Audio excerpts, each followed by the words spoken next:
концертіміз одан әрі жалғасады. Бітіп қалды деп ойладыңыздар ма? Дәл ортасына келдік. Алдарыңызда әрине Қанат Әлжаппаров, 6-шы жұп.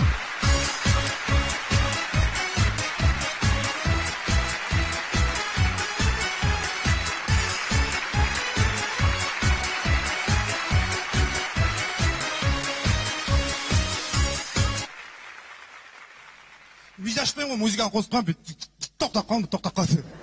Кеше Қарағандыда өйстіп бір-екі рет істегенбіз, аппараттар күйіп кетті ана жерде. Директор соңынан жүгіріп жүр, аппарат істейміз деп, бұзып қалған жоқ па деп, мен не істейміз, жөндеп аласың деп.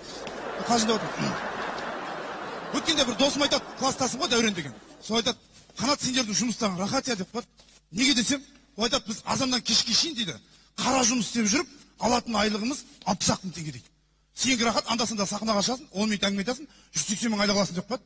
Мен шошып кеттім мен. Дәурен дедім, сен менің орныма шығып көрші дедім. Сен сахнағана 10 минут емес, 1 минут тұрып көрші сол жерде. Аузына келгенде айтып арада, не жоқ, қаяқтағы жоқ, ақ жер, көк жер болып, қаяқтағы жоқ, пельмен жайлап кетесің дедім арада. Ойлайды, жеңіл деп ойлайды жұмысты біз. Оңаймыз мысалы, қанша адам отыр мына жерде. Біреуге ұнайсың, біреуге ұнамайсың. Аяқта тұрғанда жүрегің дірілдеп кәдімгідей, қалай болады екен деп дірілдеп отырасыз. Құрметті көрермендер, мен сіздерге айтайын, сіздер өте қатал адамсыздар. Неге қатал екендеріңізді айтайын ба? Қазір мен мына жерде тұрып, әдемі әзіл айтып, көңілдеріңізді көтерсем, сіздер маған шапалақ ұрып, аспанға шығарып, жұлдыздың қасына апарып қойсыздар, Қанат орның осы жерде. Ұнамай қалдың ба? Жерге шақырып алып, құдықтың ішіне салып, өмірі шықпайтын қылып жібересіздер. Құрметті қатал адамдар, қош келдіңіздер бүгін кешке.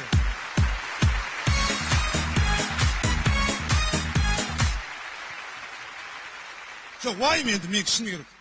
Кәдімгі осы жерде тұрған кезде де қорқыттым да мысалға. Баяғыда мұғалім айтады еді маған. Айналайындар, сендер көпсіңдер, мен жалғызым деп, дәл сондай болып тұрмын осы кезде. Жоқ, маған егер бір мүмкіншілік беріп, қайтадан бастап Қанат басқа мамандық таңда десе, мен айналып келіп сахнаны таңдар едім да. Бірақ мұндай әзіл айтатын әнші емес, мен бүкіл әлем мойындаған классикалық өнер таңдар едім мен. Мысалы, оркестрдің мен ішінде музыкант болып жүрген қандай керемет. Оркестр, өзіңіз ойлаңызшы өздеріңіз. Сахнада 60 адам тұр. Сен оның ішінде барсың ба, жоқсың ба, іздеп жатқан адам жоқ ана жерде. Оның өзінде де біреулер баян, біреу домбыра тартады, жоқ, мен өзіме жаныма жақын тұяқ деген аспап таңдап бар едім. Рахот, екі қолында екі тұяқ, анда-санда тоқ еткізесің, тұра бересің. Концерт сағат 8-де болады, дөңкөлтөраға келіңдер десе, 8-де келесің, біреу барабанын құшақтап, біреу гитарасын құшақтап, ақ тер, көк тер отқанда сенің шаруаң жоқ, екі тұяғың қалтаңда, сахнаға келесің, шығарасың, тоқ еткізіп тұра бересің болды. Ана тұяғыңды ұмытып кетсең деп уайымдамайсың, ойбай тұяғың қалып қойды ғой деп. Дәл сондай тастап аласың, тақ тұра бересің. Тұяқ па, тас па сұрап жатқан ешкім жоқ одан сенен. Концерт біткеннен кейін рахат қой. Мә саған бәрі келіп жүгіріп келіп ана жерден барабаныма көмектесші, баяныма көмектесші, деп жағдай айтып жүреді. Екі тұяғын саласың, давай, фук кетіп қаласың ана жерден. Болмаса шаңқобыз деген аспапта жүрерім мен. Рахат па, аузын ішіне салып жібересің, бing тұра бересің. Шаңқобыз тартып тұрсың ба, тісің шығып тұрсың ба, ешкім сұрап жатқан жоқ сенен. Ең жеңіл жағын айтып отырмын мен жұмысты. Күшті қандай керемет. Сөйтіп жүріп, анау концерт біткеннен кейін рахат қой. Мә саған концерт біткеннен кейін ана тұяқпен бірдеңені қыртсаң адам ұстап, қайта алға шығып, еңкейіп, гүл берсе жүгіріп барып алып, бермесе жұлып алып, өзіңнен өзің жұлдыз болып жүресің арада. Сөйтіп жүріп, тұяқпен жүріп, алатын айлығың аналармен бірдей. 80 мың алса, сенде 80 мың аласың. Еще бірдеңені қыртсаң адам ұстап, бір ай демалып келетін десеші. 30-ге шығасың бір ай. Турцияға барасың, кредит аласың сол тұяқтың арқасында. Енді құрметті көрермендер, мен сіздерге айтайын, сен тұяқтар әнші бол, мейлі биші бол, маған десең неге сиырдың терісін жамылып шықпайсың сахнаға. Бірақ киелі сахнаның жауапкершілігі өте жоғары. Өткенде андай біздің адамдар көп сұрап жатады, өнер адамдарына қызығады ғой, қарапайым халықтар, сіздер солар жайлы білгілеріңіз келіп тұрады. Оның өзі үлкен өнер адамы үшін жеміс. Сол жайлы білгісі келсе. Көп адамдар ойлайды, мысалы, Тұрсынбек не жейді екен, қалай тұрады, қалай жүреді үйінде. Біреулер сұрайды, ана әнші андай ма екен деп. Мысалы, көбі мені сұрайды екен. Осы Қанаттың әйелі қандай екен деп. Вообще әйелі бар ма оның? Болса адам ба деген сұрақтар қойып жатыр екен. Мен сіздерге айтып берейін, мен келіншегім жайлы айтып берейін. Мен келіншегім өте әдемі. Мен ол кісіні алған кезде мен оңай болған жоқ, ондай әдемі адамды алу. Мен әркімдікі өзіне айы көрінеді, көзіне деп тұрған жоқпын. Әдемі болғасын айтып тұрмын мен. 6 ай жүгіріппін ғой соңынан ана кісіні алу үшін мен. Кісі деп қоямын еще оны. 6 ай жүгірдім соңынан. Мен істемегенім жоқ қой. Бір көргенде кәдімгі ғашық болып қалдым. Ойбай, қасына бардым, қарындас, есіміңіз кім деп. Осыдан 6 жыл бұрын ғой, Нұргүл дейді. Ойбай, Нұргүл дегенде аттау болады екен ау деп. Өзіме өзім жынды адам құсап ана жерде. Нұргүл, мен сізге ғашық болып қалдым деп. Қызық екен сіз деп, таксист болып кетіп қалды ана жерден. Содан басып соңынан қалмадым ғой. Нұргүлге барып, ол да аяп кетеді ау деймін мен кей кезде. Нұргүлге барып, Нұргүл, мен сені мәңгі бақытты етемін, маған тұрмысқа шықшы десем, ол айтады, Қанат ренжімеші, мен саған деген жүрегімде орын жоқ дейді. Мен айтамын, хотя настоящий бар ма деп. Әрі кетсе 60-70 жыл жүремін, содан кейін кетемін деп жатырмын қасында. Нұргүлді де түсінуге болады. 6 жыл бұрын. Мен ол кезде студентпін. Нұргүл қарамақты өзім айнаға қарап қорқып жүрген кезім ғой кезде. Нұргүлге барып, мен сен үшін отқа да суға да түсуге дайынмын десем, отқа түскенге көріп, суға түспеші па деп қойды. Мазақ қылып жіберетін мені. Намыс жоқ қой, сонда да қалмаймын соңынан. Үйге барсам, мамам мейім дейді. Ай, сен қашан үйленесің? Біз қашан немерелі боламыз? Қашан келін жұмсаймыз? Сен шаңырақ көтерсей балам деп. Мамаға айтам, мама, мен өзім сүйген қызым бар, соған қосылайын, шамалы шыдаңыз деп. Мама тұрып ашулан, папаға айтады, әкесі емессің ба айтсай анаған деп. Ол папам айтады, мен әйелім бар, маған бәрібір деп қойды. Енді өзім сүйгеніне қосылсын деп тұрған ғой сіз енді. Енді мен сіздерге айтайын, мен енді ол өлең оқыдым ғой, алдында отырып. Не деген масқара бұл енді. Ата бабамның істемегенін істедім ғой. Бүйтіп бардым да Нұргүлге айттым, тыңдашы дедім мен. Бірдеңе айтайын деп жатырмын. Неғып отырсың дейді, өлең оқимын саған. Маған қарап айтпайсың мен. Ой, кешір. Тыңдашы дедім. 40 градус ыстық қалады. Қызылордада. Еще қара костюм шалбар киіп алғам. Жанарында жас түлектің жалындан бар. Жас талапкер сөзіме көңіл аудар. Баяқша күтпейді мектеп сені. Баяқша соғылмайды қоңыраулар. Абырай Алтынсарин.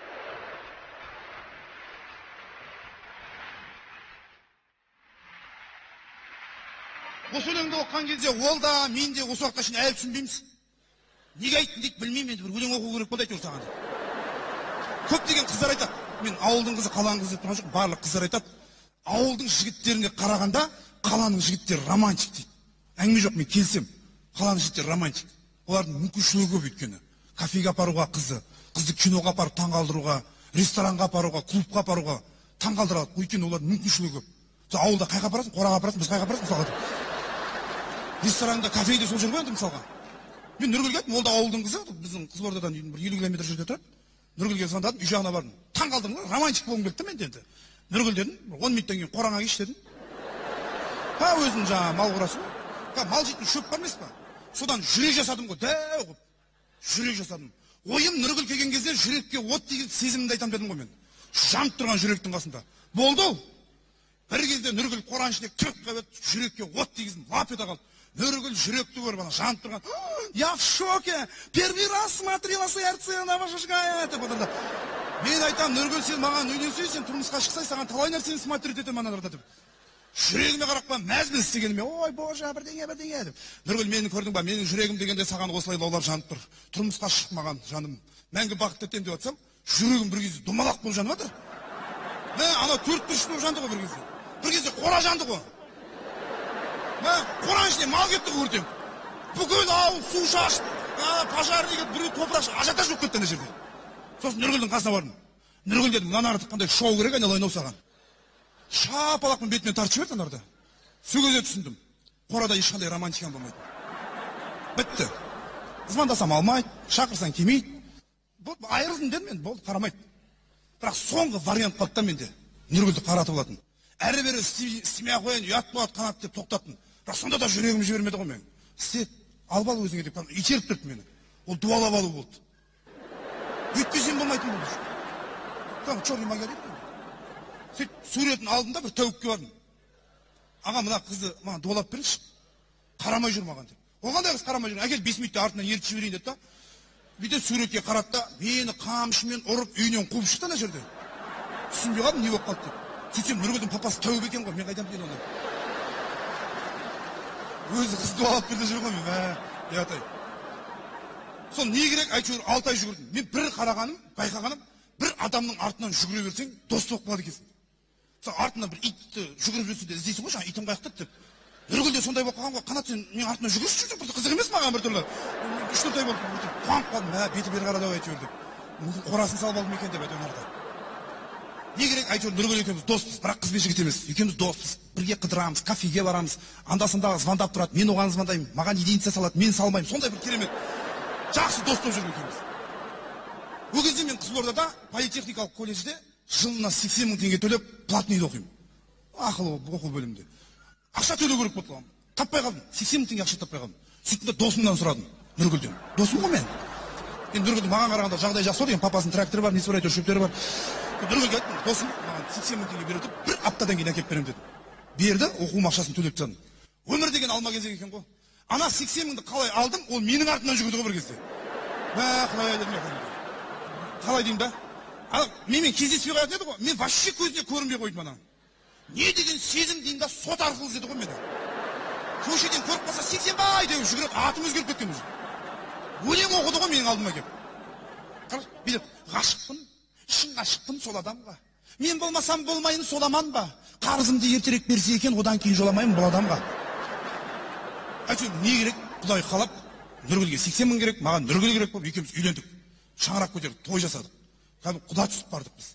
Қалың малға 100 мың апардым. Осы бас аяғы 20 мыңға түсті ғой маған.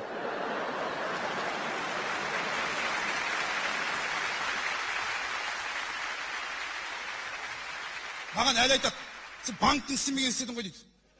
80% деген қадалып қалды ғой 80 мыңға. 20 мың үстіне қосып апарып бере салдым болды.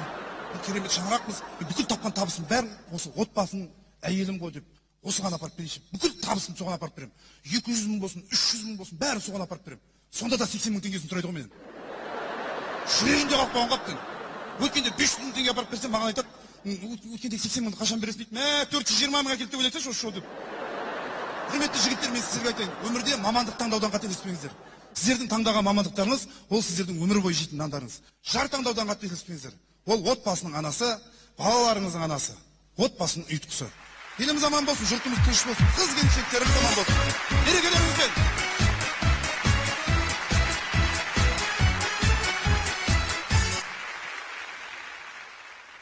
Қазір мен енді ортаға жұбымды шақырайын. Мен әшейін шақыра салғым келіп тұрған жоқ.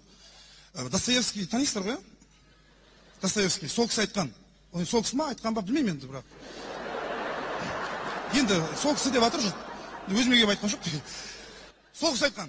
Әлемді сұлулық құтқарады деген. Әлемді сұлулық құтқарады дейді. Келсем. Мен қазір ортаға шақырайын деп тұрған әнші, сұлулығы мен сүйкімділігі сахнада қатар жүрген Заттыбек Көпбосынұлы. Қарсы алыңыздар.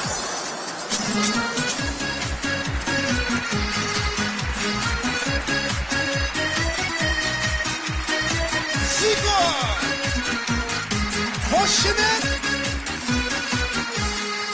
Аруды көресем айқаба, тамсанушем абай қарап, жүрек оттай алаулайды, жанары жанды аймалап.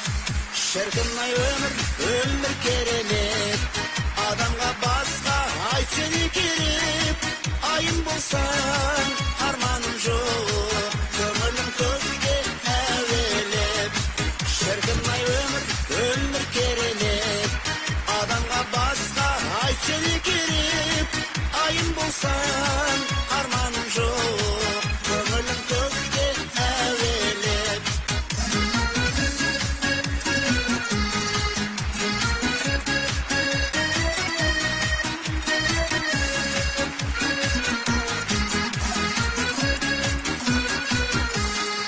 Көздерім өндір қарақат, өнеде қарақат, жүзі жайнап бір қараса, жоғыдан асқан марапат. Шіркін-ай өмір керемет, адамға басқа айтшы не керек, айым болсаң арманым жоқ, көңілім көкке әуелеп. Шіркін-ай өмір керемет, адамға басқа айтшы не керек, айым болсаң арманым жоқ, көңілім көкке әуелеп.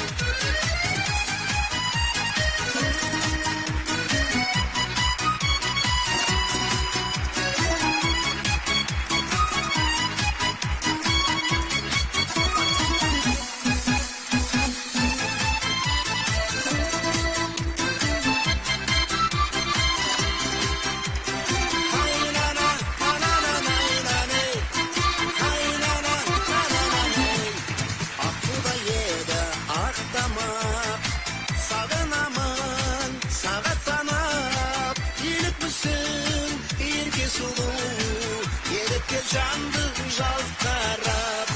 Шіркін ай өмір керемет, адамға басқа айтшы не керек.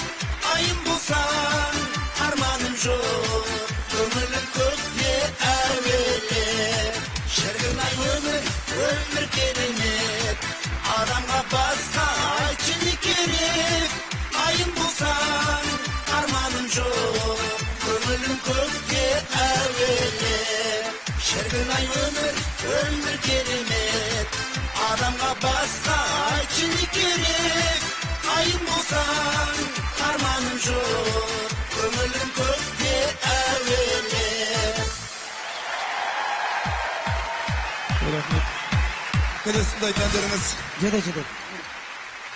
Жақсы құрметті достар, Қанат Әлжапаров, Заттыбек Көпбосынұлы. Осы екі жігітке, осы жұпқа қандай қошемет болар екен? Көрейік. 1, 2, 3. Я не слышу. 70. 80. 90.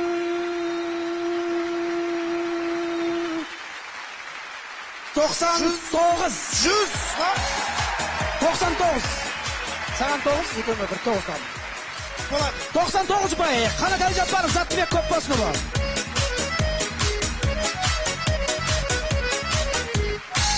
Міне құрметті достар, 6 жұп өз өнерлерін көрсетті. Енді сіздердің қошеметтеріңізбен осы 6 жұпты ортаға шақырайын, қарсы алыңыздар. Бірінші болып бастаған бізде. Енді махаббат тақырыбында көптеген әзілдер бар ғой. Мен енді өзім расында бұрынғы махаббат, қазіргі махаббат деп салыстыра берем. Өзімнің бір тақырыбым сондай болғаннан кейін ба, бұрында қандай еді, қазір қандай деп көп әзілдерім сондай. Өздеріңіз білетін шығарсыздар. Бүгінгі мен таңдағы мынандай бір жағдайларды естідім. Бір інім бар, менің өзім бауырым бар. Бір рет интернетпен бір қызбен танысыпты. Интернет арқылы танысқан, екеуі бір-бірін көрмейді, екеуі бір-бірін тіпті естімеген, бірақ интернет арқылы танысып алған. Қазір көп жастар солай танысады екен. Танысады да айтады, кездесейік дейді. Осындай жерде кездесеміз дейді. Сосын қыз жазады, мен сені қалай танимын дейді. Жігіт айтады, мен басында жасыл бейсболка болады. Фонтанның қасында кездесеміз, басында жасыл бейсболка болады, қолымда қоңыр сумка болады дейді. Бұтында көк джинсы, үстімде ақ футболка дейді. Сосын айтады, сен қандай да боласың дейді. Қыз айтады, мен спортивкамен келем, Адидас, көк Адидас, мына жерінде 3 полоскасы бар, басымда бейсболка болады деп. Сөйтіп не керек? Кеш болады, ал жігіт қу. Жігіт қу десем, қыздар одан асқан қу екен. Сөйтсем жаңа жасыл бейсболкасын сумкаға салып алады екен.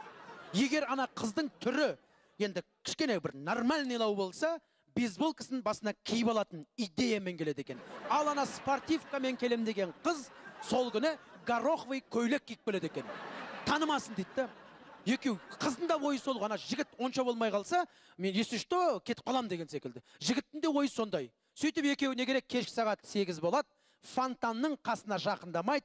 Жігіт ана бұрышта, қыз ана бұрышта, бір-бірін қарап тұрады. Өтіп отырған адамдар жасыл бейсболка да жоқ, көк спортивка да жоқ. Біраздан кейін жігіт ақырындап жақындайды, бейсболкасын басына кет, ал қыздар негізі расымен де қу екен ғой. Гороховый көйлекпен келеді. Көйлек қайда, спортивка қайда. Егер ана жігіт түрі жақсы болса, өзінше болып жақындап келеді енді. Сәлем, мен ғой Айжан деп жаңағы. Мә сен жаңа спортивкада болам деп едің ғой. Мен просто жұмыстан шығып едім, үйге баратын уақыт болған жоқ. Жай осылай көйлекпен келе салдым деп. Біз жігіттер әйтеуір не керек, сене саламыз. Ал егер ана жігіттің түрі онша болмай қалса, қыз сол күйінде кетеді, жігіт сол күйінде қалады, сол интернеттен ол екеуі тіпті мүлдем сөйлеспей қояды. Негізі қазір қыздарды мен таңғалам, өздерінің түрлерін қойып қояды. Ава деген бар. Ава деген ардақта ағайындар, мына интернеттегі парақшасы бар. Әркімнің өзінің парақшасы бар. Парақшасында өзінің жаңағы фотоларын қойып қояды. Әсіресе жігіттердің фотосы бір жылда 2 рет өзгереді, ал қыздардың авасындағы сурет күніне 2 рет өзгереді. Өйткені кәдімгі бүйтіп тұрғаны бар, бүйтіп қойғаны бар, бүйтіп тұрғаны бар, бүйтіп тұрғаны бар, басқа киім киіп тұрғаны бар, күнде өзгертеді. Негізі қыздар ол дұрыс емес деп ойлаймын. Өйткені қазақта мақал бар, шешесіне қарап қызын ал дейді. Жігіттердің барлығы жаңағы сендердің суреттеріңді қарайды, мамасы қайда екен деп іздеп жүрді. Кейбір қыздар бар, осы мақалды білетіндер, мамасымен түседі. Мамасымен түсетіндер бар. Сосын астына жазып қояды.